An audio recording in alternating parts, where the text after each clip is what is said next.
guys, this is Hatsme, and I'm coming to you with a brand new deck profile, and today we are doing something a little different. Now, recently on the Yu-Gi-Oh! Organization, Yu-Gi-Oh! News website, I get a lot of my information on upcoming things, and one of the things that Konami is going to be introducing into the OCG and maybe into the TCG at some point are speed duels. Now, speed duels are really interesting because you only get half your deck size, you only get 20 cards in your main deck, and you only get 5 cards in your extra deck. The games go by really fast. You also only get 3 monster zones and 3 spell and trap card zones.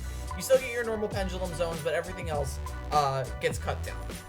Also, you only open up with 4 cards rather than 5. There's just a lot of rules. I'll include a link to the article on the organization's website, just so you can check that out for yourself.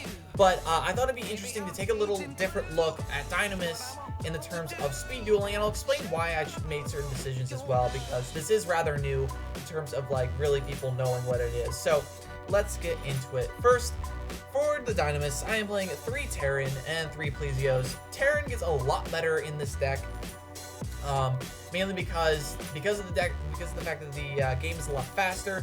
Terran's ability to search becomes a little bit more useful, being able to just attack into other things. You're not going to be able to make as explosive plays as you once were, because you have a lot more limited space on your field, so Terran's effect is definitely way more welcome.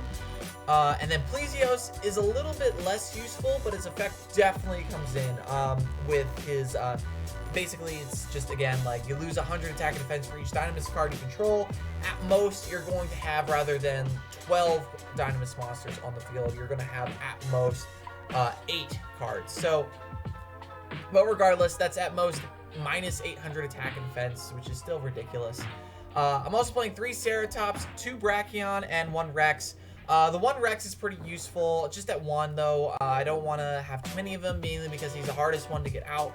I'm not playing Stegosaur because he's just terrible, but Ceratops is the easiest one of the level 5s to get out, because you just need to get a Dynamist monster on the field, and the fact that over half the deck is Dynamist, and more than half the deck, way more than half, can search, well, not half, 6 cards can search out other Dynamist cards, make it very useful. 7 really, but regardless, Ceratops is definitely the easiest level 5 to get out. Brachion's the second easiest level 5 because he special summons himself when your opponent controls the monster on the field that has the highest attack, so that's really good. And then Rex, of course, he's just okay. I'm also playing the 1 Luster Pendulum. Ignister's really powerful. He's the only Draco Slayer that I'm playing in the extra deck, so Luster is definitely very useful for getting to him.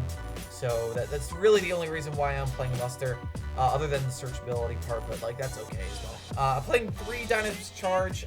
Essentially, this turns the deck into a 17-card deck rather than a 37-card deck. Theory turns the deck into a 17-card deck, which makes it very useful. So Charge, very good. It allows you to recycle because these guys offer a lot of protection, which is why I've chosen Dinomist for speed duels, because they're able to last and they swarm really easily. 1 Wavering Eyes is really all I have room for. Wavering Eyes isn't as necessary either, just simply because I play 3 Dynamists, so, and Wavering Eyes is just really good. 1 Twin Twister. This works really well with Spider Shark. I can ditch a Dynamist monster, preferably Rex or Brachion or Ceratops, and then pop 2 back row or 2 scales, depends on the case, and then summon out Spider Shark, and if Spider Shark gets popped, the Dynamist I send to the graveyard can get special summon. So that's really cool. Of course, Twin Twister is much better for other uses, specifically back row destruction, so that's good. And of course, we're playing Machine deck, so we're playing limiter removal. You only have half your life points that you normally would in speed duels. You only have 4,000, and if you just get 2 Dynamist monsters out in the field and you have limiter removal, you pretty much win if you can attack it directly. So limiter removal is definitely really useful. Plus, you don't lose anything really because they go to the extra deck, because it is a machine type deck. So limiter removal is really powerful in this deck.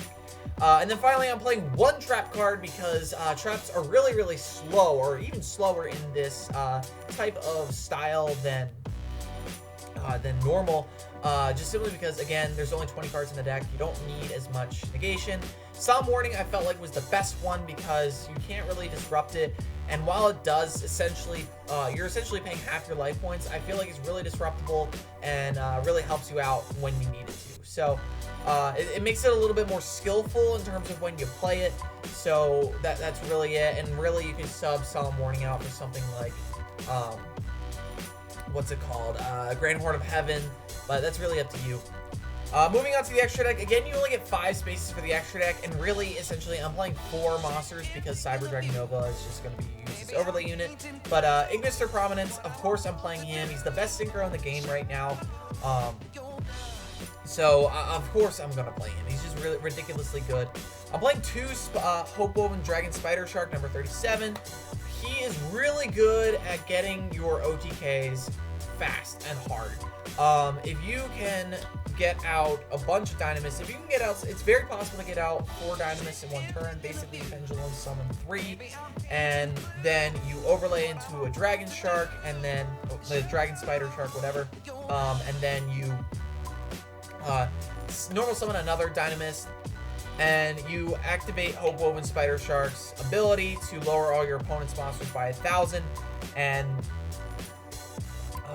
then you just basically OTK from there. It's absolutely ridiculous, especially if you have Plesio's in the field, which is insane. And then you, of course, you have the Cyber Dragon pairing here. Infinity's really powerful, and because that Dynamists are one of the few decks that can consistently get out Infinity at the moment. Of course, I am playing him, so just because he's just freaking amazing. So, and he again works pretty well with Spider Shark if Spider Shark goes to the grave. So, thank you guys for watching this Speed Duel deck profile. Be sure to give me your thoughts about this, and if you want to see more about this format and other Speed Duel decks, because I am really interested, but I want to know what you guys think. So again, don't forget to like, comment, and subscribe. And as always, guys, have a nice day.